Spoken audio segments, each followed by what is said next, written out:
Hello everyone, welcome to the Kapil classes for English. Let's start the class. करते हैं class शुरू। आज की जो हमारी क्लास है वो है फ्यूचर को लेकर के। मैंने आपको कुछ टॉपिक्स पढ़ाए हैं। मैंने आपको बताया कोई काम हम प्रेजेंट में करते हैं उसे इंग्लिश में किस तरह बोलते हैं, कोई काम हम कर रहे हैं उसे इंग्लिश में किस तरह बोलते हैं, कोई काम मैंने कर लिया उसे किस तरह बोलते हैं, कोई काम मैंने किया उसे किस तरह बोलते हैं। और आज का जो हमारा टॉपिक है ये है फ्यूचर। फ्यूचर जिसे हम बोलते हैं भविष्य, यानी कि आने वाला समय। तो किसी काम को अगर आने वाले समय में मैं करूँगा तो उन्हें हिंदी में किस तरह बोलते हैं। जैसे मैं जाऊँगा, मैं आपकी मदद करूँगा, मैं इंग्लिश बोलूँगा, मैं आपको पढ़ाऊँगा, मैं डांस करूँगा। तो इसी स्ट्रक्चर को अगर इंग्लिश में बोलना है तो उसके लिए हम सिंपल यूज़ करते हैं आई। एक्शन तो आपको पता ही है, एक्शन या वर्ब मैंने बता ही रखा है। कुछ नहीं करना, यहाँ पर आपको विल लगा देना है। मैं दोनों वर्ड लिखूँगा, विल भी लिखूँगा और शैल भी लिखूँगा। क्यों? शायद आपने ऐसा सुना होगा, आई और वी जो कि फर्स्ट पर्सन होता है इनके साथ तो हम शैल का यूज़ करते हैं और जो अदर्स होते हैं उनके लिए हम विल का यूज़ करते हैं। ठीक है, लेकिन ये ग्रामर में तो माना जाता है, लेकिन स्पीकिंग में इस चीज़ को ज़्यादा फोकस नहीं किया जाता, ज़्यादा इन चीज़ों को नहीं माना जाता है क्योंकि ईजी बनाया गया है स्पीकिंग को।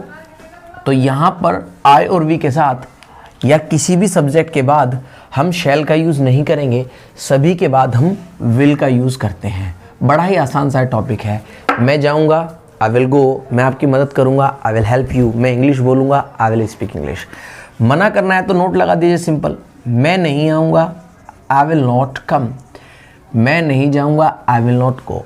मैं नहीं आपसे बात करूँगा, I will not talk to you. सवाल पूछना तो सवाल पूछने के लिए वही क्वेश्चन के लिए हम विल आ जाता है, विल यू।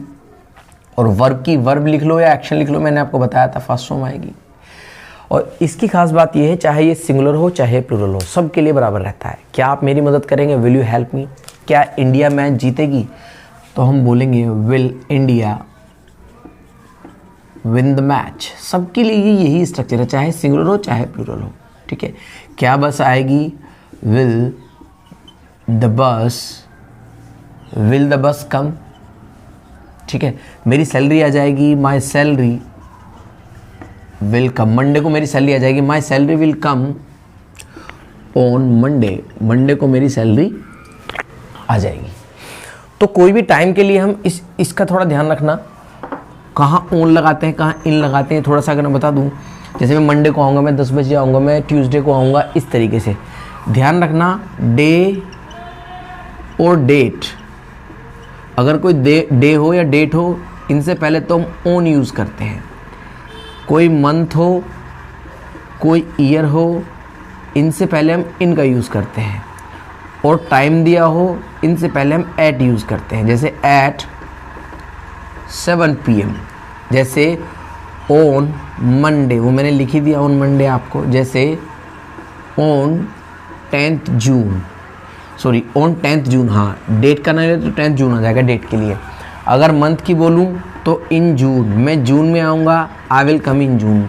मैं 2022 में या 2015 में दिल्ली गया था, इन 2010। तो ये टाइम का थोड़ा आप ध्यान रखेंगे। केवल एक चीज़ और है, केवल और केवल इन द मॉर्निंग होता है और इन द इवनिंग होता है। बाकी सबकी जगह हम एट यूज़ करते हैं। जैसे at dawn, DAWN, at dusk, at day, at night और एट नून। सभी के लिए हम एट यूज़ करते हैं। देखो, डे का आपको पता है दिन, नाइट रात, नून दोपहर। DAWN, अगर डॉन की बात करूं तो ये होता है प्रातःकाल, यानी कि जब उस टाइम का समय 6 साढ़े 6 के आसपास के, जैसे सर्दियाँ हैं 6 और 6 साढ़े 6 के आसपास का टाइम होता है। ना तो उस टाइम रात होती ना उस टाइम सुबह होती, उसे बोलते हैं प्रातःकाल। जो डस्क लिखा हुआ है, DUSK, डस्क, डस्क होता है शाम का समय, संध्या जिसे हम बोलते हैं। लाइक शाम को लगभग 6 बजे के आसपास का टाइम, जब ना तो हम उसे रात बोल सकते ना ही वो दिन होता है। तो शाम जिसे हम बोलते हैं, संध्या का समय जो होता है। तो सबके लिए एट लगाना है। कोई भी काम, जैसे इंडिया मैच जीतेगी, India will win the match, India will win the match. तो कोई भी काम अगर मुझे बोलना है, हम करेंगे। बड़ा आसान सा टॉपिक है किसी भी चीज़ के लिए। कोरोना चला जाएगा, कोरोना विल गो। ओमिक्रॉन चला जाएगा, ओमिक्रॉन विल गो। वैक्सीन आ जाएगी, वैक्सीन विल कम। इस तरीके से हम इनका यूज़ करते हैं।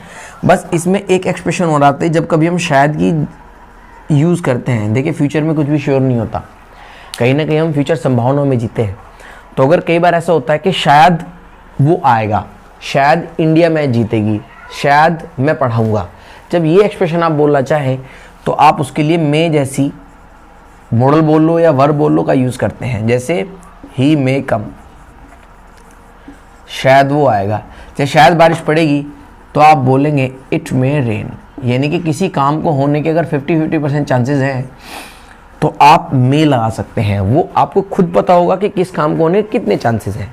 अगर आपको लगता है कि हाँ ऐसा हो भी सकता है, ऐसा नहीं भी हो सकता है, 50% श्योर है, 50% नहीं। जैसे कई बार ऐसा बोलते हैं, मौसम ने बोला है कि भाई डिपार्टमेंट ने बोला है, मौसम डिपार्टमेंट ने कि हाँ आज बारिश पड़ेगी, तो मौसम साफ है तो आप ये बोल सकते हैं शायद बारिश पड़ेगी, तो हम बोलेंगे इट मे रेन।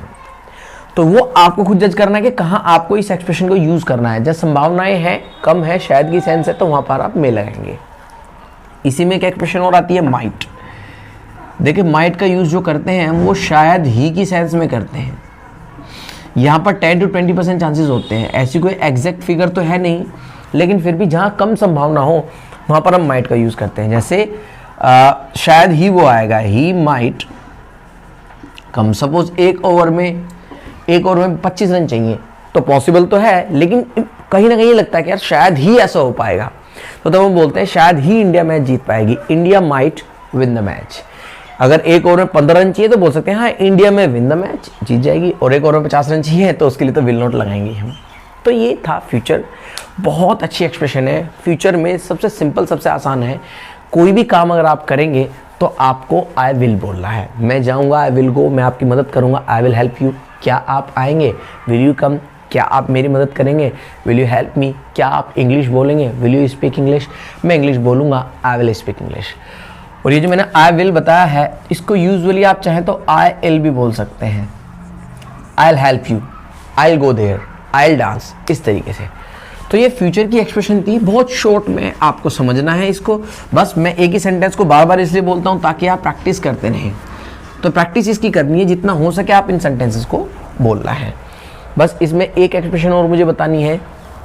जैसे अभी मैंने आपको बताया था मे का यूज़ कई जगह से होता है, मे का यूज़ कई तरीके से होता है।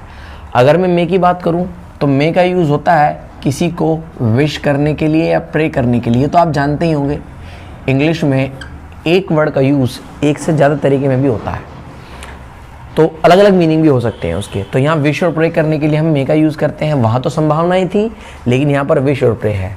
जैसे हम बोलते हैं क्या मैं आ सकता हूँ, मैं कमिंग, बहुत अच्छे से आप विश और प्रे के लिए हम आमतौर पर बोलते हैं मे यू लिव लॉन्ग, आप दीर्घायु हो, मे यू लिव लॉन्ग। आपने सुना होगा मे गॉड ब्लेस यू, ऐसा सुना होगा आपने, भगवान आपको आशीर्वाद दे।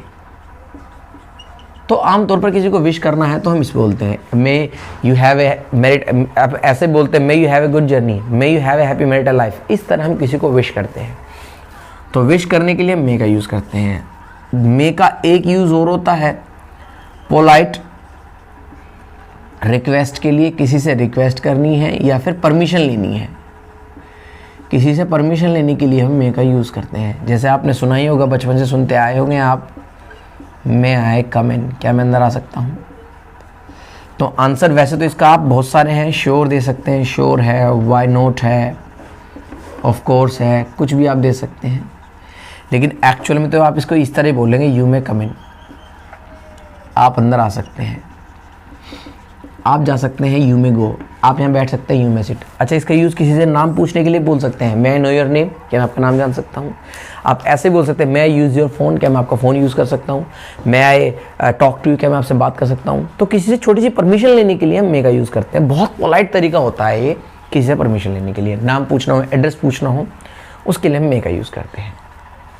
अब अगर मैं बताऊँ, मैंने अभी आपको बताया था कि आई और वी के साथ तो हम शैल का यूज़ करते हैं और अदर्स के साथ हम विल का यूज़ करते हैं। ये मैंने आपको बताया था। लेकिन मैंने बताया था कि ये स्पीकिंग में चलता है, ग्रामर में नहीं चलता है। सॉरी, ये ग्रामर में चलता है, स्पीकिंग में ऐसा कोई सिस्टम है नहीं। स्पीकिंग में तो सबके लिए विल का यूज़ करते हैं। ग्रामर में ऐसा माना जाता है कि आई और वी के साथ शैल और अदर्स के साथ विल का यूज़ करते हैं। लेकिन स्पीकिंग में ऐसा कुछ नहीं है। स्पीकिंग में तो सबके साथ विल लगाना है। लेकिन हाँ, शैल का यूज़ हम स्पीकिंग में करते ज़रूर हैं। लेकिन कहाँ करते हैं वो देखते हैं। शैल का यूज़ भी कहीं ना कहीं परमिशन लेने के लिए हम करते हैं, या सजेशन के लिए भी हम कर सकते हैं। परमिशन सजेशन के लिए हम करते हैं। जैसे कई बार आपने सुना होगा शैल वी स्टार्ट, क्या हम शुरू करें, तो एक तरह से परमिशन भी, एक तरह से सलाह भी है, चलो भाई शुरू करते हैं, सजेशन भी है ये। तो हम बोलते हैं शैल वी स्टार्ट, बहुत अच्छे एक्सप्रेशन है, हमने जो बोलते हैं आपने सुना होगा शैल वी स्टार्ट, इसका मतलब होता है क्या हम शुरू करें। तो आंसर देने को तो why not, of course, sure आप दे सकते हैं, कोई दिक्कत नहीं है, लेकिन इसका एग्जैक्ट आंसर आता है बाय ऑल मीन्स। इसका मतलब है MEANS, शुरू करो हम आपके साथ हैं। और मना करना है तो हम बोलते हैं बाय नो मीन्स, हम ऐसे बोलते हैं मना करने के लिए। कई बार ऐसा होता है छोटी मोटी परमिशन के लिए, मैं सपोज मार्केट चला गया शर्ट लेने के लिए, तो मुझे और मेरे फ्रेंड को शर्ट पसंद आ गई, तो मैं बोल सकता हूँ क्या मैं इसको खरीद लूँ, shall I buy this, shall I buy the shirt, क्या मैं शर्ट खरीद लूँ। बस आंसर तो why not sure of course दे सकते हैं, नो प्रॉब्लम, इस तरीके से। तो ये प्रॉपर यूज़ था फ्यूचर का, जिसमें विल का यूज़ कहाँ करते हैं, मे का यूज़ कहाँ करते हैं, माइट का यूज़ कहाँ करते हैं, शैल का यूज़ ग्रामर में तो उस तरीके से होता है, लेकिन स्पीकिंग में इस तरीके से हम करते हैं। ये प्रॉपर फ्यूचर है। कुछ एक्सप्रेशंस है जो आप यूज़ कर सकते हैं, जैसे विड्रॉ मनी फ्रॉम बैंक, मैं बैंक से पैसे निकालूंगा, विड्रॉ। ये कुछ ऐसे एक्शंस हैं कुछ जो हम यूज़ कर सकते हैं डेली लाइफ में। विड्रॉ मनी फ्रॉम बैंक, यानी कि विड्रॉ का मतलब होता है बैंक से पैसा निकालना, बैंक ATM कुछ भी हो सकता है। डिपॉजिट का मतलब होता है deposit money in bank, in the bank, यानी कि डिपॉजिट का मतलब होता है बैंक में पैसे जमा करना। विड्रॉ का निकालना, डिपॉजिट का मतलब होता है जमा करना। फिर हम बोल सकते हैं स्टैंड, मुझे लाइन में लगना पड़ेगा, मैं लाइन में खड़ा हूँगा, stand in a queue, QUEUE, और एक होता है लाइन।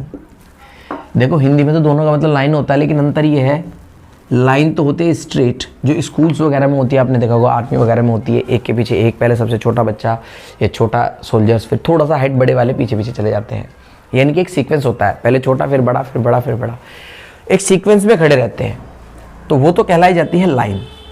लेकिन अगर मैं क्यू की बात करूँ तो क्यू होती है जैसे बैंक वगैरह में जाते हैं, आपने देखा होगा चाचा है वहीं खड़े हो गए, 20 साल का लड़का है वो वहीं खड़ा हो गया, 15 साल का लड़का है वहीं बड़ा खड़ा हो गया, कोई सिस्टम भी नहीं होता, मतलब एक सीक्वेंस में तो खड़े रहते हैं लेकिन कोई सिस्टम नहीं होता, कोई इधर देख रहा है कोई इधर देख रहा है, RTD रहती है, तो वो क्यू कहलाई जाती है, I will stand in a Q. ठीक है, और इसके अलावा आप कह सकते हैं आई विल स्टडी फर्दर, मैं आगे पढ़ूंगा। कोई भी काम फ्यूचर में जो आपको करना है तो आप इसका यूज़ कर सकते हैं। ये है फ्यूचर। कोई क्वेश्चन क्वेरी है तो kindly right in the comment box. और ये मैं बताता हूँ, हम लाइव भी पढ़ाता हूँ मैं, और डेली लाइव पढ़ाता हूँ, और एक ऐप के थ्रू पढ़ाता हूँ। उस ऐप की खास बात ये है कि उसमें 2 वेज कम्युनिकेशन होता है, यानी कि उसमें अगर कोई क्वेश्चन क्वेरी है तो सेम टाइम मुझसे पूछ सकते हैं, सेम टाइम ही मैं रिप्लाई कर सकता हूँ। प्रैक्टिस भी हम ऑनलाइन कराते हैं, और ग्रामर का बैच भी हमारा चलता है। अगर आप SSC के ND CDS वगैरह कंपटीशन की तैयारी कर रहे हैं तो ग्रामर का बैच भी आप हमारा ज्वाइन कर सकते हैं। लाइव क्लास ज्वाइन करने के लिए इस नंबर पर कॉल करें। Thank you very much, god bless you, take care and bye bye.